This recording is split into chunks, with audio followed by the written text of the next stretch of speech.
welcome to my kitchen. Today is a very special day, as you all are about to witness me illustrating the final page of my sketchbook. And I've been working on this sketchbook, chaotically doodling here and there for over a year. Which, to most people, that sounds like a lot of time, but for me, I'm used to filling a sketchbook at speeds that even Sonic the Hedgehog fears. I started this sketchbook in winter of 2023, and now here in the summer of 2024, we close the cover of this one to start another. Of course, the extreme and overly zhuzhy being that I am, I can't send out this sketchbook without first filling her final page with a beautiful oceanic illustration. This wasn't the intended sketch that I originally wanted to do, but as you can see, I just really liked the thumbnail that I drew digitally, and I did so much that I quickly changed tactics. And if you're a creative person, you know how it is. Inspiration see, inspiration do. Because if you suppress it for too long, you're in danger of imploding. And that danger rises to approximately 90%. Not actually, but that's what it feels like. At least for me. Wobbly threats of immediate death aside, it felt really good to draw in my more storybook style. I've found myself craving the simple lines and the soft colors of this world more and more lately. Not that I'll ever abandon my more realistic style, it's ingrained in me at this point. I just felt like doing my storybook style matched the feeling of safe coziness that I wanted to present in both this piece and these two characters. And speaking of, the subjects which my hands are skillfully bringing to life before your very eyes are two relatively new characters of mine. And if you cringe about crazy people talking about their silly little characters, first of all, how the hell did you find me? How the hell did you find this channel? Because I'm a storyteller at heart. And that's my bread and butter. Seriously. Unless you're looking to convert. I sound like a religious leader. That's not my intention. Second, buckle up, besties, cause I'm about to lore dump on you. Not a ton, because I haven't had loads of time with these characters, but I will be getting excited. Like a golden retriever when they hear their owner unlocking the house. You have been warned. This is Morgana and Froggy. They're both elves in disguise. Now, we don't have time to unpack all of that lore, but just take it as a fun Easter egg that I'm generously giving to you. You're welcome.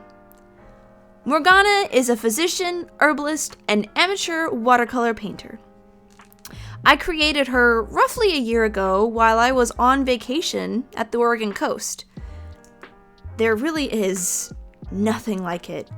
Of the places this soup fae has traveled, which isn't a lot, the Oregon coast is one of my favorite places to be.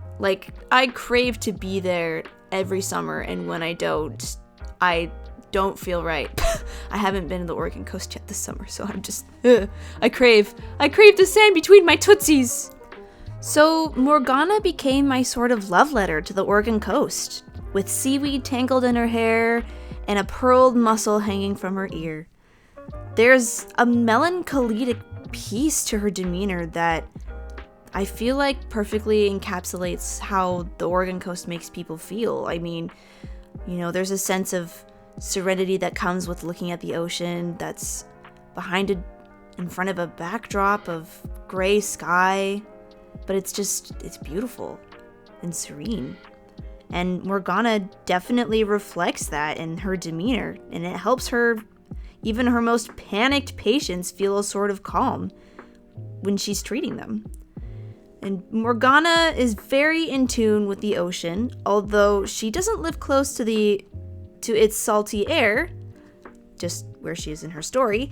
She still requires herself to be near water and surround herself with as many oceanic things as she can.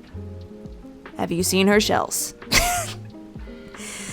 Allowing her to use her saltwater magic to diagnose and heal the sick and wounded of her village. I can kind of sort of compare it to how waterbenders in Avatar: The Last Airbender use water to heal. More specifically, wait, no, I can't say that. That's a spoiler. Never mind. If you know, you know. Ha ha ha. Like the good physician she is, she does employ other methods of medical care using the native flora that surrounds her. She often spends her weekend when she doesn't have patients in the infirmary to watch over. She spends her weekends out gathering various herbs, plants, mushrooms, and moss with her apprentice and nephew, Froggy. Unlike his mysterious and grateful aunt, Froggy is expressive and clumsy. He learns very messily, but is always the first to lend a hand when his slippery fingers drop jars and medicine. He was sort of said to live with Morgana shortly before his mother passed, and you can see her in the picture frame as this piece comes to completion. Of course, that happens later on in the video. Writing scripts is important, people. But Froggy went to live with Morgana because he had an interest in water-based magic, but was more interested in the scientific medical practices rather than the secrets of the Raging Sea itself. He does, however, have a soft spot for animals and even gained the trust of a void frog, who became more companion than pet to Froggy. He is also featured in this piece. He was quite fun to draw, actually. Although Froggy's animal-loving hijinks sometimes goes awry, Morgana has much patience for her young apprentice, as Froggy has much respect for his teacher, which helps keep him in check when it comes to involving himself, especially if it involves Morgana's home and the chaotic misadventures of the other children who live in the village. Their bond has a sweetness that is almost like mother and son, considering the fact that Froggy doesn't have a mom anymore. It's their love of medicine that really helps them bond together. And as you can see from the endearing, cozy vibes I tried to bring into this piece, I'd like to imagine Froggy's catching Morgana up to date on what adventures he's had while on break from his lessons with his aunt. And Morgana, intently, although tired from the day's work, she just listens, hoping to tell Froggy another story about his mother as her portrait watches on from the shelf. Now I get to set this sketchbook on a shelf, full of memories and an excellent representation of what my artistic ability was through that season of life. And if you are wanting to see some of those horrendous creations, then consider subscribing, as there will absolutely be a sketchbook tour in the near future. And with that, I hope you all enjoy the rest of this speed paint, and I will see you all in the next video. Okay, bye.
I also don't really know.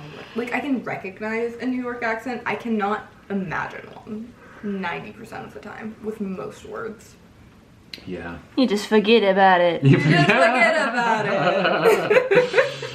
it. You have some of the best comedic timing. It's like you prepare really, ahead of time and just save them up. It's like you know when, like, that at some point today you'll be able to make a joke like that, and then you just have it like in the back of your pocket. Yeah. What can she say? She is a jokester. She's a little prankster. Yep. Huh? You talking about me? I was Talking about me. I told you Talking to me? I said you have really, really good comedic timing. Oh, really? Yeah. Oh, thanks. That's probably the first time I've ever heard that in my life. Really? Yeah. No, you have like extremely good comedic timing. It's You got puns up the wazoo. That's true. I just love wish that. it translated well Wazoo. into how I did YouTube, because I feel like I'm not funny.